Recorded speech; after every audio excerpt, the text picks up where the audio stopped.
القناه اللي ما اعرفش، قناه من القنوات العربيه طلعت وقالت انه العربيات قطع الطريق ومش عارف ايه، وطبعا هذا امر هزلي تماما. مره ثانيه احمد المصري من ميدان التحرير، اتفضل يا احمد. خير يا كابتن مدحت، او صباح الانوار بقى لكل مشاهدي صباح الانوار. انا دلوقتي يا كابتن مدحت انا هوصف لحضرتك المشهد دقيقه بدقيقه لحد ما اوصل لحد الجزيره الوسطى اللي في ميدان التحرير، اللي هي المفروض بيتجمع فيها المتظاهرين. انا دلوقتي بالظبط امام المتحف المصري. اللي بيقولوا العربيات بتقطع دي عباره عن عربيات، طبعا عربيات الاجره الملاكي اللي هي بتخص اللي جايين بيزوروا الميدان او بعض المتظاهرين. الجزء الثاني هي عربيات الميكروباص. منطقه التحرير تحولت الى باركينج كبير. يمكن زي تسمع بقى عبود، رمسيس، امبابه، العربيات كلها تجمعت في ميدان التحرير هنا. انا دلوقتي داخل بالظبط على احدى البوابات يا كابتن مدحت، هيشوف بطاقتي. السلام عليكم. فتش. تمام، كنتم طيبين. دلوقتي شاف اللجان اللي واقفه كابتن مدحت، شافوا بطاقتي. انا داخل دلوقتي بالظبط الميدان تقريبا شبه، يعني مش عايز اقول ان هو اعداد قليله جدا بدات تتواجد في الميدان. اللقطات كانت معانا من شويه على الهواء فعلا. نعم. انا دلوقتي بالظبط اهو قدام احدى الفنادق الشهيره في ميدان التحرير اللي هو خلف المتحف المصري، الهيلتون. فندق الهيلتون. انا داخل يعني على يميني محطه المترو، على شمالي المطاعم الامريكيه اللي موجوده في الميدان. خش كلك وجبه موجود فيها بعض مش خيام بالمعنى المقصود او المعنى المعروف، هي بعض بيحتموا بيها من البرد. بعض الاعلام، بعض الشباب قاعدين زي ما حضرتك سامع في طبل وعاملين زي مجموعات كده. معلش انا بتكلم وانا ماشي في مدحت. الموضوع سهل جدا. انا دلوقتي بالظبط في الجزيره الوسطى اللي في ميدان التحرير، اللي بيبقى عليها القلق كله في كل المظاهرات. شباب صغير بقى، متجولين، سيدات، شباب كبار في السن، حد بيعمل شاي، حد بيبيع ترمس، شباب متجمعين اعلام مصر، ومجموعات تكون يعني بدات فعلا بتقل جدا يا كابتن مدحت. مش عايز اقول انها تتعدى على مرمى البطل كده لحد مجمع التحرير لا تتعدى ال 2000 او 3000. هل في حد فيهم تقدر تعمل معاه حوار سريع يا احمد كده انت؟ لحظه، بعض واحد ناطق خيم اهو. لحظه. السلام عليكم. ازي حضرتك؟ عامل ايه؟ اتعرف عليك. اسمك ايه؟ اكلمك انت يا كابتن مدحت. عم سيد، انت قاعد هنا تحت علم مصر في ميدان التحرير، ايه اللي بتطلبه او ايه اللي مقعدك القعده دي؟ طب اسال نفسك سؤال. اتفضل. انت طالب ايه؟ انا طالبين الحريه، طالبين نعيش في استقرار، طالبين البلد تبقى امنه، طالبين نرجع لشغلنا، طالبين ال 80 مليون يعيشوا عيشه كريمه. تمام. هي دي مطالبه؟ هي دي مطالبه بالظبط. عايزين حياه كريمه. احنا نزلنا ثوره 25 عشان لينا مطالب محدده. قعدنا 10 شهور تحت رئاسه المجلس العسكري ما اتحققتش. جينا دلوقتي وبيضربونا حامين الثوره. معلش انا اسم حضرتك بس، دكتور ولا استاذ ايه؟ سيد محمد. استاذ سيد، مين اللي ضربكم بالظبط؟ يعني الناس برضو عشان وفي ناس بتنقل اخبار كده. تمام. بتروع الناس الامنه في البيوت. تمام. الناس بتخاف.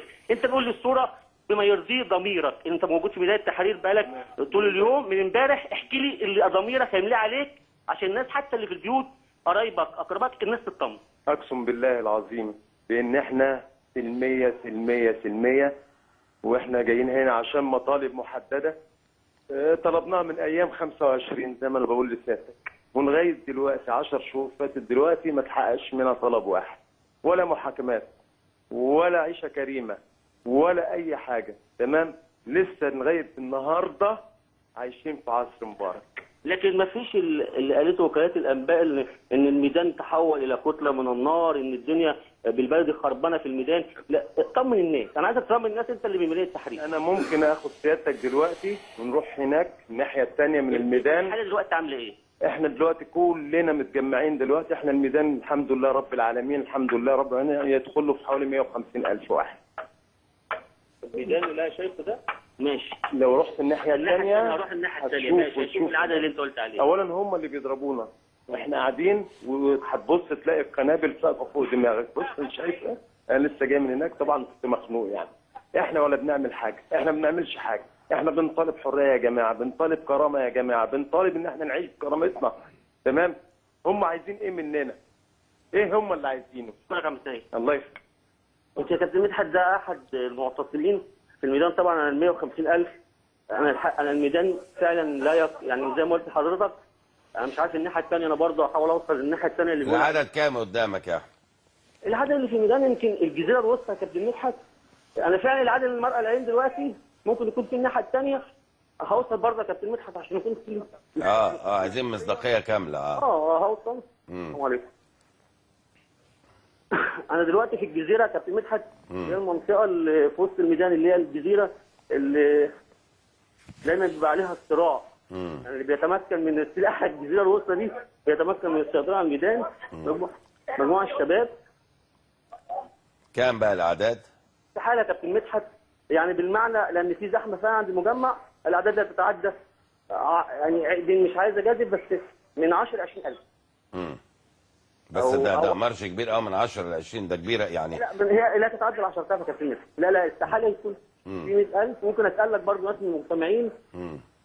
لحظه في معين. السلام عليكم. عامل ايه؟ ازيك يا شيخ؟ ايه الاخبار؟ عينك حمرا اللي كده. الغاز الحاله هاديه دلوقتي الحمد لله. احسن شويه الحمد لله، بس القناه الغاز شديد قوي و ايه ده؟ لا ده احنا ده راديو بنسجل في الراديو يعني. بصراحه بيهاجمونا في كل مكان وعايزين يطلعوا الميدان ومش عارفين نعمل ايه وبيضربوا غاز في كل مكان. لو قلت لك تقدر لي الاعداد اللي موجوده داخل ميدان التحرير بامانه كام؟ هو يفوق 10,000 بني ادم دلوقتي. 10,000 تقريبا. سيدي يمكن زي ما انا قلت لحضرتك شكرا. هي فعلا تتعدى ال 10,000 بني ادم. انا مش عارف 100,000. انا وصلت دلوقتي لحد الميدان. ده احد المعتصمين في احد الخيام الصغيره. هي مش خيمه بالمعنى يا كابتن، اللي هي الخيام الصغيره اللي بتستخدم في السفاري. الصغيره دي. بس هو المبلغ العدد لا يتعدى فعلا ال 10,000 شخص. زي ما قلت لحضرتك ممكن مثلا منهم نسبه 60% جاي للمشاهده والفرجه. تمام يا احمد، تمام. يلا اشكرك يا احمد، اشكرك شكرا جزيلا، اشكرك شكرا جزيلا. يعني على كل الاحوال الموضوع طلع ولا نزل هو موضوع منتهي، وموضوع يعني نتمنى ان المشهد ده ينتهي وان ميدان التحرير يعود هادئ، ونتمنى الامور تمشي في البلد بشكل امن وشكل مستقر، وان العجله تدور بشكل طبيعي جدا جدا، والانتخابات تتم، لانه مش من مصلحه حد اطلاقا.